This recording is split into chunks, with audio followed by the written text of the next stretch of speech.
Nagustuhan po ba niyo? Ganito ba ang lasa na gusto niyo? Natagpuan ko na rin ito. Sa wakas. Akala ko hindi na ako makakain nito.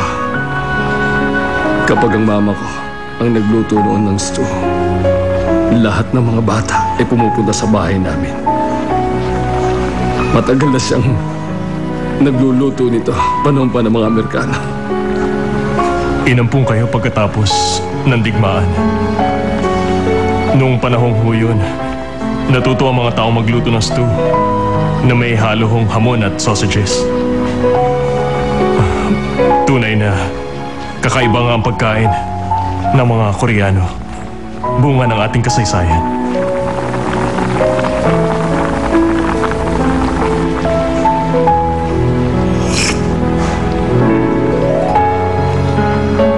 Dahil sa sabaw na ito, marahil dahil sa lasang ito, naging mapili ako sa pagkain. Kaya nga, gusto ko matikman itong muli.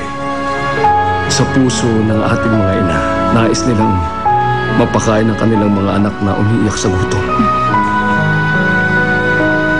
Sa puso ng mga kaibigan at kapatid na nakasalo ko, ito ang pinakamasarap sa tanang buhay ko. Natagpuan na po namin ang tamang lasa para sa inyo. Nakapagsilbi na ako ng hindi mabilang na potahe sa Wonamjung. At itong pinakamasaya.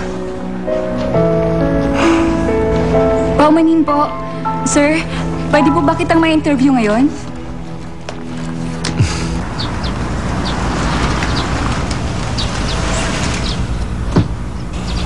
Kumusta? Masaya ka ba sa biyahe mo? Ha?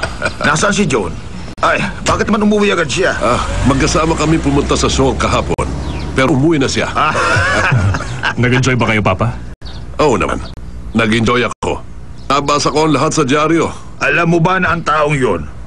Pawang magaganda ang mga sinabi tungkol sa Wonamjung. Ito ang pinakamaganda sa Asia. Magaling ang ginawa ni Robert. Magaling ang ginawa mo. Binabati kita. Salamat ho. Pumasok na ho tayo. Tayo na. Gusto ko sana mag-celebrate kasama ka. Siya nga pala, salamat sa lahat. Ikaw ang nakikita ko habang naghahanda ako. Talagang kahanga-hanga ka. Hindi naman. Ang lahat ay dahil kay Patrick. Kay Patrick?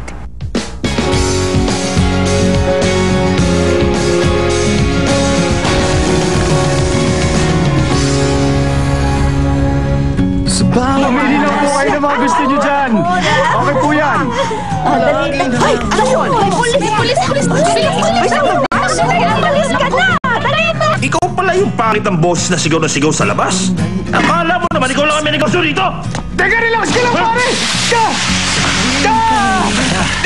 Gusto mo sumama? Mag-leave ka ng ilang araw. Ikaw na lang. Isang taon na nakakaraan. Hindi pa ba sapat yun?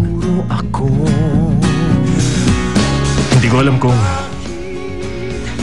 awa o pagmamahal ang damdamin mo para kay Patrick.